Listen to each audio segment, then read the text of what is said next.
তাহলে জামাত শিবিরের কর্মীদের পাকিস্তানপন্থী যারা রাজনীতি করে তাদের কিসের এত সমস্যা? জামাতে ইসলামের পতাকা কেউ নিচে রাখে নাই বা কোন রাজনৈতিক সংগঠনের নেতাকর্মীদেরকে কেউ অপমান করে নাই, পাকিস্তানের পতাকা রেখেছে। রাজাকার যিনি দাড়ি টুপি পরেন, দাড়ি টুপির বাদে তারা আঁকবে সেখানে। আপনাদের সবাইকে মহান বিজয় দিবসের শুভেচ্ছা।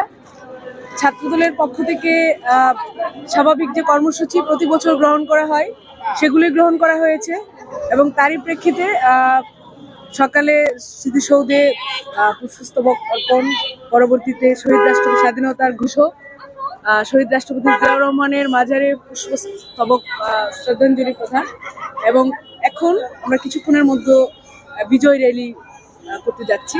এটি আমাদের প্রতি বছরেরই একটি স্বাভাবিক কর্মসূচি। পাবনার ঘটনাটি অত্যন্ত ন্যাক্কারজনক একটি ঘটনা, যেখানে শহীদ রাষ্ট্রপতি জিয়াউর রহমানের নাম নেওয়ার পরে তারা একজন কুখ্যাত রাজাকারের নাম নিয়েছে এবং যেটি আপনি দেখেছেন যে সেখানে উপস্থিত ছাত্র জনতা এবং ছাত্রদলের নেতৃবৃন্দ যারা আছেন তারা সেটা প্রতিহত করেছেন, তারা সেটার প্রতিবাদ জানিয়েছেন এবং বাংলাদেশের যে প্রেক্ষাপট, স্বাধীনতা বিরোধীরা যেভাবে মাথাছাড়া দিয়ে উঠছে তার প্রেক্ষিতে কিন্তু ছাত্রদলের অবস্থান একই থাকবে।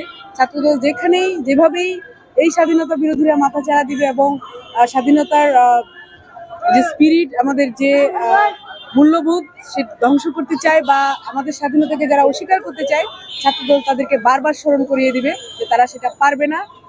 স্বাধীন বাংলাদেশের মাটিতে সেটি তাদের পক্ষে করা সম্ভব হয়ে উঠবে। আপনারা জানেন যে প্রশাসন এবং ডাকসু তাদের মতাদর্শ কি এবং তারা কোন মতাদর্শকে সামনে রেখে তারা রাজনীতি করছে, কার্যক্রম চালাচ্ছে। স্বাভাবিকভাবেই যখন শিক্ষার্থীরা এমন একটি কার্যক্রম করবে, রাজাকারদের বিরোধিতা করবে এবং সেই বিরোধিতা তাদের ভালো লাগবে না, তারা সেটা মুছে ফেলতে যাবে। এবং আপনি দেখেছেন যে তারা সোশ্যাল মিডিয়ায় দাড়ি টুপি বা ইসলামকে অবমাননার কথা বলছে, কিন্তু একজন রাজাকার যিনি দাড়ি টুপি পরেন তাকে কি দাড়ি টুপির বাদে তারা আঁকবে সেখানে? তা তো আঁকবে না। একটা মানুষ সে ধর্মকে ব্যবহার করে, ধর্মীয় লেবাসকে ব্যবহার করে সে রাজাকার হয়েছিল। এখানে ধর্মের কোনো অবদান নেই। এখানে সাধারণ মানুষ যারা ধর্ম চর্চা করেন এবং আমাদের ধর্মীয় যে লেবাস সেটির সাথে তার কোনো সম্পর্ক নেই। বা এখানে ধর্ম, এখানে সেই পোশাককে অবমাননা করা হয়নি, সেই ব্যক্তিকে অবমাননা করা হয়েছে।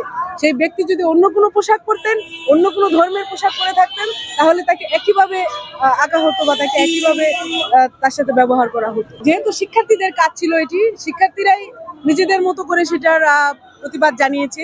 আমরা রাজনৈতিকভাবে সেটাকে সেভাবে হয়তো আমরা প্রতিক্রিয়া জানাইনি, কিন্তু আমরা সাধারণ শিক্ষার্থী হিসেবে সবাই সেটার মধ্যে সম্পৃক্ত ছিল। পাকিস্তানের পতাকা, পাকিস্তান বাংলাদেশের পাকিস্তানি হানাদারদের আক্রমণে এবং মুক্তিযুদ্ধ, আমরা যে 9 মাস স্বাধীনতা যুদ্ধের করে আমরা যে বাংলাদেশ পেয়েছি, সেই বাংলাদেশে পাকিস্তানিদের অবস্থান হানাদার হিসেবেই ছিল। এখন পর্যন্ত তারা অফিসিয়ালি ক্ষমা চায়নি, তো এটি এখনো হানাদার বাহিনীর অংশ হিসেবে আছে। এবং আপনি জানেন যে বাংলাদেশে যখনই পাকিস্তান, এই গত কয়েকদিন ধরে যখনই পাকিস্তানের কথা বলা হচ্ছে, পাকিস্তানের পতাকা আগাচ্ছে, তখনই কিন্তু তারা সেটার বিপক্ষে গিয়ে দাঁড়িয়ে যাচ্ছে। এটি একটি লোক দেখানো উৎসব। যেহেতু তারাও ক্ষমা চায়নি, তারাও ক্ষমা চাওয়া, তারা বারবারই ইনিয়ে বিনিয়ে প্রমাণ করে যে পাকিস্তানের পক্ষে তারা। তো এই যে পাকিস্তানের পতাকা দেখলে তাদের গায়ে জ্বলে যায় যে কেন এটা করছে।